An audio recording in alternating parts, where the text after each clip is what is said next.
আসসালামু আলাইকুম ওয়া রাহমাতুল্লাহি ওয়া বারাকাতুহু। প্রিয় ভাই ও বোনেরা, আজকে আমরা জানবো জিন কেন মানুষের শরীরে আসর করে, কেন মানুষের শরীরে জিন শয়তান ঢুকে মানুষকে কষ্ট দেয়।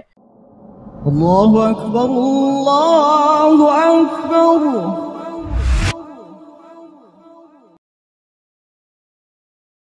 মানুষকে অসুস্থ করে ফেলে অথবা তার কাজকর্মে বিভিন্নভাবে বাধা সৃষ্টি করে। এর মূল যেসব কজগুলো আমরা জানতে পেরেছি বাস্তব অভিজ্ঞতার আলোকে এবং ইসলামী শরিয়তের আলোকে, সেগুলো হচ্ছে: এক নম্বর বিষয় হচ্ছে যে বদনজরের কারণে, দুই নম্বর বিষয় হচ্ছে হাসাদের কারণে, এক হচ্ছে বদনজর, দুই হচ্ছে হাসাদ বা হিংসার কারণে, তিন হচ্ছে সেহেরের কারণে, মানে কেউ জাদু করছে, কুফরি বান্টনা করছে তার কারণে, চার হচ্ছে ইন্তাকামের কারণে, প্রতিশোধের জন্য। ধরেন কোনো শয়তান আঘাত পেয়েছে মানুষের মাধ্যমে এবং সে প্রতিশোধ নেওয়ার জন্য ওই মানুষটাকে আক্রমণ করছে। পাঁচ হচ্ছে মানুষটা অপবিত্র থাকে, নোংরা থাকে, এই নোংরামের জন্য তার শরীরে আসর করছে, কারণ শয়তানগুলো এগুলো পছন্দ করে। ছয় হচ্ছে মানুষ যদি অত্যন্ত রাগ করে, প্রচন্ড বদমেজাজি হয়, তাহলে শয়তান ওই বদমেজাজের সময় তার শরীরে আসর করে বসে, তার শরীরে ঢুকে যায়। সাত হচ্ছে সে হতাশ হয়ে যায়, ডিপ্রেশনে পড়ে যায়, প্রচুর প্রচুর হতাশ হয়ে যায়, সে একাকিত্ব ফিল করে, একাকি কান্না করে বা টয়লেটে গিয়ে একা একা কথা বলে, এই ধরনের কোনো সিমটম যদি তার ভিতর থাকে, তাহলে ওই শয়তান এসে তার একাকিত্বটাকে গুছানোর জন্য তাকে আক্রমণ করে বা তার শরীরটাকে আসর করে রাখে। আট হচ্ছে কোনো শয়তান জিনের যদি রোগীকে পছন্দ হয়, তাহলে সে রোগীকে আসর করে, তার শরীরে ঢুকে যায়, তাকে অনেকদিন ফলো করতে করতে এক সময় শরীরে ঢুকে যায়। এইগুলোই সচরাচর আমাদের সমাজে অধিকাংশ হয়ে থাকে। তো এই সমস্যাগুলো থেকে বাঁচার জন্য যে যে পয়েন্ট বলা হয়েছে, এগুলো থেকে আমাদেরকে দূরে থাকতে হবে, যে যাতে আমাদের উপর বারবার বদনজর না লাগে, মানুষের হিংসা না লাগে, হিংসার কারণে আমাদের ক্ষতি না হয়, সেজন্য বিভিন্ন দোয়া পড়ে এগুলোকে কাটানোর চেষ্টা করবে। এবং তৃতীয়ত যে বিষয়টা বলছি, যে জাদুর কারণে যে জিন শয়তান যদি ঢুকিয়ে যায় শরীরে, সেক্ষেত্রে আসলে কি করণীয়?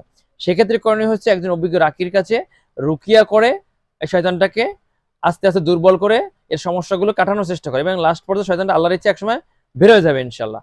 আর যদি জিনটা আপনার শরীরে ঢুকে যে ও প্রতিশোধ নেওয়ার জন্য ঢুকছে, অথবা হতে পারে আপনাকে ভালো লাগছে এই জন্য ঢুকছে, আপনাকে হিংসা করে আপনার এলমের প্রতি, আপনার পড়াশোনার প্রতি, এ কারণে সে ঢুকছে, তাহলে এই এই কেসগুলোতে আসলে অধিকাংশ একটু সময় সাপেক্ষ, কোনোটা একটু সহজ, কোনোটা একটু কঠিন। হুম যখন জিনটাকে ভালো করে বোঝানো হবে যে তুই এই যে শরীরে রোগী ঢুকছো, এটা আসলে জুলুম, রোগী এর জন্য কষ্ট ফিল করতেছে, তোর এর জন্য অনেক গুনাহ হচ্ছে, এবার বিভিন্ন বোঝানোর চেষ্টা করো। যদি সে বুঝে, তাহলে সে ছেড়ে যেতে রাজি হবে। আর যদি না, তার অন্তর একদম তালাবদ্ধ, সে বুঝতেছি না, আপনি যতই নসিহা করতেছেন সে শুনতেছেন, তাকে নসিহা করার দরকার নাই। তাকে যেটা করতে হবে, তাকে বিভিন্নভাবে কষ্ট দিতে হবে, আজাব দিতে হবে, এবং কোরআন তেলাওয়াত করে, বিভিন্ন দোয়া পড়ে, হাদিসে বিভিন্ন দোয়া পড়ে, এছাড়া আরবিতে বানানো দোয়া পড়ে তার সমস্ত শয়তানিগুলোকে শরীর থেকে নষ্ট করে দেবে, সমস্ত গিটগুলোকে। যদি সে হাসাদের কারণে এসে থেকে, হাসাদের গিট ধ্বংস করতে হবে, ওর জাদুর গিটও থাকে, জাদুর গিট নষ্ট করতে হবে।